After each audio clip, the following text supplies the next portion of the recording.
Hello viewers, কেমন আছেন সবাই? আশা করি সবাই ভালোই আছেন। আজকে আমি একটা নতুন টি-শার্ট ডিজাইন তৈরি করে দেখাবো। তার স্লোগানটা হবে I am a mom, I can do everything. এটার যে ফন্টটা নিয়েছি সেটা এই যে পাশে আমি লিখে দিয়েছি, দেখুন। দুইটা ফন্ট নিয়েছি, এই দুইটা ফন্ট আপনারা গুগলে সার্চ দিলেই পেয়ে যাবেন। তো কিভাবে একটা সুন্দর ডিজাইন করতে হয়, ঠিক এই ধরনের ডিজাইনগুলো করতে হয় আমি আপনাদের দেখাচ্ছি। তার আগে ছোট্ট একটা রিকোয়েস্ট করি, যদি আপনি আমার চ্যানেলে নতুন এসে থাকেন তাহলে দয়া করে আমার চ্যানেলটা সাবস্ক্রাইব করবেন, পাশে থাকা বেল বাটনটা ক্লিক করে রাখবেন লেটেস্ট ভিডিও সবার আগে পাওয়ার জন্য। আর যারা সাবস্ক্রাইব করেছেন তাদের সবাইকে ধন্যবাদ। সাথেই থাকবেন, ফিরে আসছি ছোট্ট একটা ইন্টারভিউ পর।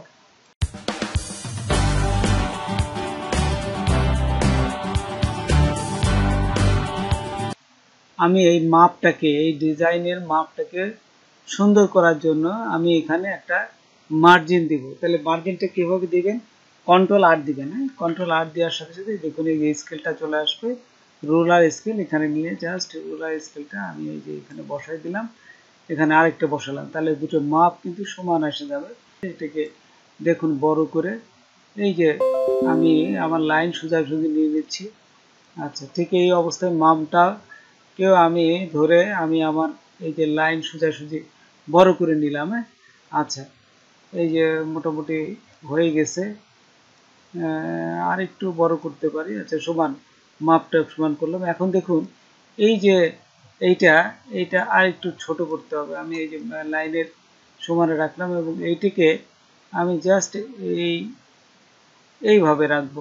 দেখুন এখানে কিন্তু এই দুটাকে আর একটু উপরে উঠাই দেবো। আমি চাচ্ছি এই দুটাকে এটা জাস্ট এটা কেটে দিবে। এই লাইনটাকে এটাকে কেটে দিবে এবং দেখতে একটা সুন্দর ডিজাইন চলে আসে। এই ডিজাইনটাকে পরে আমি উঠাই দিলাম, এই যে লাইনটাকে স্কেলটাকে দেখুন ডিলিট করে দিলাম। এখন এটাকে প্রথম সিলেক্ট করবেন, পুরোটাকে সিলেক্ট করে একটা গ্রুপ করবেন। এই যে গ্রুপ করলাম, তারপর অ্যালাইন থেকে এই যে অ্যালাইনে আসলাম, অ্যালাইন থেকে সেন্টার করে দিলাম। সেন্টার হয়ে গেল। ঠিক এই অবস্থায় আমি কিন্তু এটাকে এই আনগ্রুপ করে সমস্তটাকে ক্রিয়েট আউটলাইন করে দেবো। এই যে দেখতে যাবেন, এই যে এক্সপান্ড করে দেবেন। এক্সপান্ড করলে পুরোটাকে এক্সপান্ড হয়ে গেল। হ্যাঁ, আচ্ছা, ঠিক এই অবস্থায় আমি এইটাকে এই যে দেখুন এইটাকে আই ক্যান ডু এইটাকে প্রথমে আপনি অবজেক্টে আসবেন, তারপরে পাতে আসবেন, অবজেক্ট পাতে, তারপরে এখানে আসার পর দেখুন টুপিতে একটু মোটা হয়ে গেছে, আমি আরও চাচ্ছি আর একটু মোটা করে দিতে। এই যে এই ধরনের করে দিলাম। হ্যাঁ, আচ্ছা, ঠিক আছে, এইটুকু দিলাম, দিয়ে ওকেতে ক্লিক করলাম। ঠিক এই অবস্থায় এরকম থাকা অবস্থায় আমি চলে যাব এই পাথ ফাইন্ডারে। এই যে দেখুন যদি এখানে না থাকে তাহলে শিফট কন্ট্রোল F9 দিবেন, দিয়ে এই যে এইটা ইউনিটি এইটা ক্লিক করবেন। হ্যাঁ, ক্লিক করার সাথে সাথে এটা ইউনিটি হয়ে যাবে। তারপরে কন্ট্রোল X দিবেন, কন্ট্রোল X দেওয়ার সাথে সাথে এটা কেটে যাবে। আচ্ছা, এখন এই মমের উপরে আমি যেহেতু কাটবো, এই মমটাকে সিলেক্ট করবেন। তারপর ট্রান্সপারেন্সি যদি না থাকে উইন্ডোতে যাবেন, উইন্ডোতে যাই এই যে এখানে দেখুন ট্রান্সপারেন্সি আছে, এখানে চলে আসবেন। তারপরে এই যে মেক মার্কস এখানে ক্লিক করলাম, ক্লিপে ক্লিক করলাম, তারপর এটার উপর ক্লিক করে কন্ট্রোল F দিবেন। হ্যাঁ, কন্ট্রোল F দেওয়ার সাথে সাথেই এই দেখুন এখন কিন্তু জাস্ট সুন্দর একটা শেপে এটা রূপান্তরিত হয়েছে। তারপরে এই যে মমের উপর ক্লিক করলে এটা বসে গেল। এখান থেকে আপনারা চলে যাবেন এই যে ইলিপস টুলটায়। ইলিপস টুল এখানে দেখুন আমি ইলিপস টুলটা আঁকলাম, শিফট এবং অল্ট চেপে ধরে সমান মাপে এই যে ইলিপস টুলটা আঁকবেন। আচ্ছা, আঁকার পর আমি এখান থেকে এই উইন্ডো থেকে ব্রাশ নিয়ে আসবো।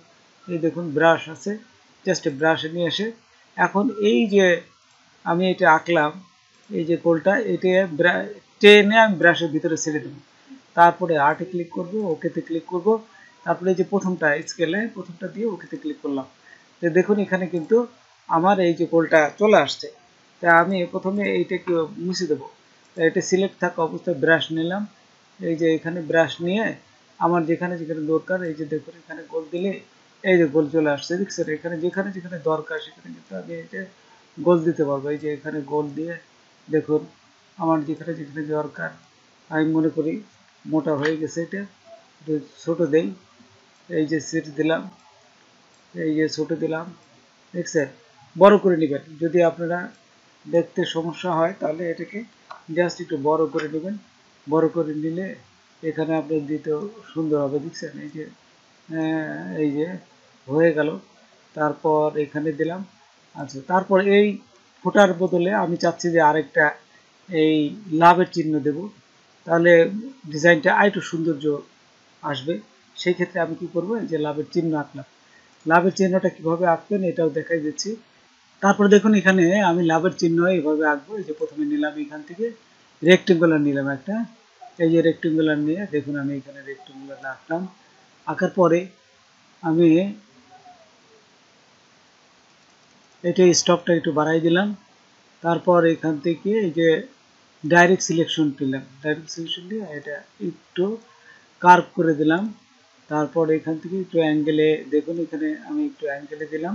ঠিক এই অবস্থায় রাইট মাউস ক্লিক করে আপনারা চলে যাবেন এই যে ট্রান্সফর্ম, তারপরে রিফ্লেক্ট। রিফ্লেক্ট থাকা অবস্থায় এখানে এই যে প্রিভিউ থাকা অবস্থায় কপিতে ক্লিক করবেন। তো দেখুন এখানে কিন্তু সুন্দর ডিজাইনটা চলে আসছে। তারপর কি করবেন, এখানে এই যে সিলেক্ট থাকা অবস্থায় এই শেপ বিল্ডার টুল নিয়ে এখান থেকে অল্ট চেপে ধরবেন, কিবোর্ডে অল্ট চেপে ধরে এটা মুছে দেবেন এবং এটা দিয়ে এই যে দেখুন এই শেপ কিন্তু চিহ্ন চলে আসছে, সুন্দর একটা লাভের চিহ্ন চলে আসছে। তারপরে ডিরেক্ট সিলেকশন টুল নিয়ে আমি এটাকে কি করবো, এই যে আরেকটু বাড়াই দিলাম। তারপর দেখুন এই লাভের চিহ্নটা আঁকার পরে আমি এটাকে সিলেক্ট করবো। সিলেক্ট থাকা অবস্থায় এই লাল চিহ্ন, এটার যেহেতু এটার কালারটা লাল হয় সেই জন্য লাল দিলাম। ঠিক এই অবস্থায় আমি একটু ছোট করবো। দেখুন এই যে শিফট এবং অল্ট চেপে ধরে সমান মাপে ছোট করবেন। তারপর এটাকে টেনে আমি ব্রাশে বসাই দেবো। দেখুন এখানে যদি ব্রাশ না থাকে আপনারা চলে আসবেন এই যে উইন্ডোতে আসার পরে এখানে ব্রাশ পেয়ে যাবেন। এই যে এখানে ব্রাশ নেব, ব্রাশ নিয়ে জাস্ট আমি এটিকে টেনে এই যে ব্রাশের ভিতর ছেড়ে দিলাম। তারপরে আর্ট, তারপরে এই যে প্রথমটা দিবে না, এই যে এখানে নিয়ে এসে প্রথমটা দিয়ে দিয়ে এই যে ওকেতে ক্লিক করলাম। তো দেখুন আমার এই ডিজাইনটা কিন্তু হয়ে গেছে। তারা এখন কি করবে, এটা সিলেক্ট থাকা অবস্থায় আমি চলে আসবে এই যে ব্রাশে আসার পরে আমি যদি এখানে টান দেই, এই যে দেখুন আমাদের লাভটা কিন্তু চিহ্ন সুন্দর হয়ে গেছে। দেখছেন এই যে লাভটা আমি যেভাবে আঁকতে যাচ্ছি সেভাবে চলে আসছে। দেখছেন এই যে যেখানে যেখানে দরকার এখানে দিয়ে দেবে না। আচ্ছা, এটা সমান মাপে দিতে গেলে আপনি কি করবেন, সমান মাপে যদি দিতে চাই তাহলে আমরা এটিকে একটা লাইন টেনে নেব, লাইন টেনে সমান মাপে দিয়ে দেবো। সেটা কিভাবে দেব আমি দেখাচ্ছি আপনাদের। এই যে প্রথমে যে যখন দেখিয়েছিলাম এটাকে আপনারা প্রথমে করে নেবেন। দেখুন এই যে আমি স্কেলটা টেনে নিলাম, কন্ট্রোল আর দিয়ে এই যে স্কেলটা নিয়ে এই যে আমি সমান মাপে দিয়ে দিলাম। দেখুন এখন এই মাপে আমি যদি এখানে আরও লাভ চিহ্ন আঁকি তাহলে কিন্তু সৌন্দর্য হবে। এই যে দেখুন এখানে আমি এই পর্যন্ত আমি কিন্তু এই যে চলে দেখছেন আমি কিন্তু এই মাপটা ঠিক রাখলাম। লাভটা কিন্তু আমার হয়ে গেছে। এই যে সুন্দর করে আমি কিন্তু এই যে লাভটা আঁকতে পারলাম এবং সৌন্দর্য হয়ে গেল। ফাঁকে ফাঁকে কিন্তু এখন আমি যেখানে বসাবো ফাঁকে ফাঁকে আমি এগুলো বসাই দেবো। এই যে দেখুন যেখানে যেখানে দরকার এই যে এইখানে একটা বসাই দিলাম। আপনারা সময় এবং ধৈর্য সহকারে এটা করবেন, তাহলে ডিজাইনটা সুন্দর আসবে। দেখুন যেহেতু আমি টিউটোরিয়াল বিধায় এটা একটু তাড়াতাড়ি করছি, অনেক সময়ের ব্যাপার এটা এগুলো। আচ্ছা, তারপর এখানে এই যে বসাই দিলাম। দেখুন এখানে এই যে হয়ে গেছে। আচ্ছা, তো এইভাবেই ডিজাইনগুলো তৈরি করতে হয়। এই যে আমার হয়ে গেছে দেখুন ডিজাইনটা, দেখছেন।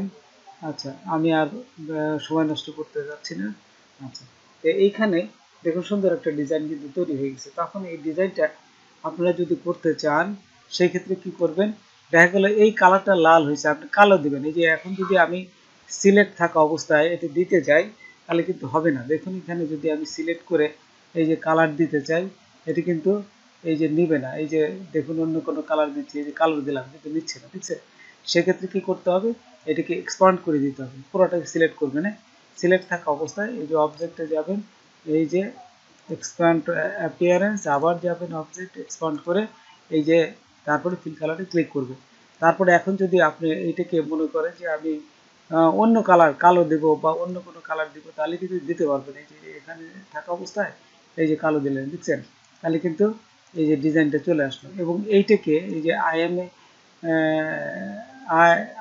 এম এ এটাকে আমি কালো চিহ্ন থেকে লাল চিহ্ন দেবো। এই যে আমি দেখুন এটাকে লাল দিলাম, এই যে এটা লাল কিন্তু হয়ে গেল। ঠিক একই অবস্থায় আমি এটাকেও চেঞ্জ করতে যাচ্ছি। এই যে এখান থেকে এটা দিয়ে এটা লাল করে দিলাম, দেখছেন? তাহলে কিন্তু ডিজাইনটা আমার সৌন্দর্য হয়ে গেল। এই যে দেখুন ডিজাইনটা কিন্তু সুন্দর হয়ে গেছে। তো এইভাবে আপনারা যে কোনো ডিজাইন সুন্দর করতে পারেন। তো এখন যদি এটিকে সেভ করতে হয়, কীভাবে সেভ করবেন? তো দেখুন আমি সেভও আপনাদের করিয়ে দেখাচ্ছি। প্রথমে আরেকবার এই সিলেক্ট থাকা অবস্থায় আপনারা কি থাকা অবস্থায় গ্রুপ করবেন। এই যে অবজেক্টে চাই গ্রুপ করে নেবেন। এই যে গ্রুপ করে আমি দেখুন সেন্টার অ্যালাইন, হরিজেন্টাল অ্যালাইন একেবারে ঠিক মধ্যখানে কিন্তু বসে গেছে। ঠিক এই অবস্থায় আমি কি করব? সেভ করব। সেভ করার আগে কিন্তু এটা আনগ্রুপ করে নেবেন।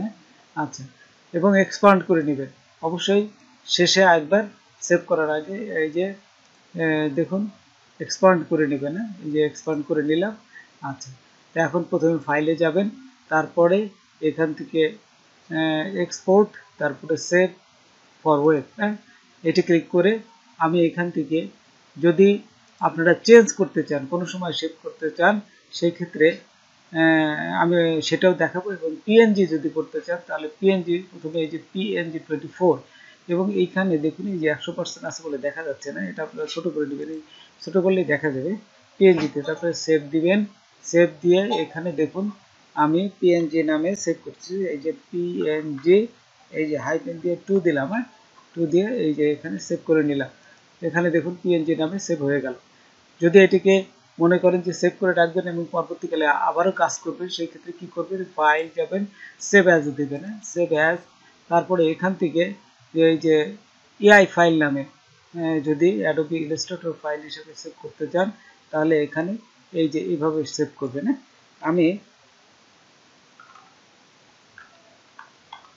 আমি দেখুন আরেকটা নামে সেভ করলাম।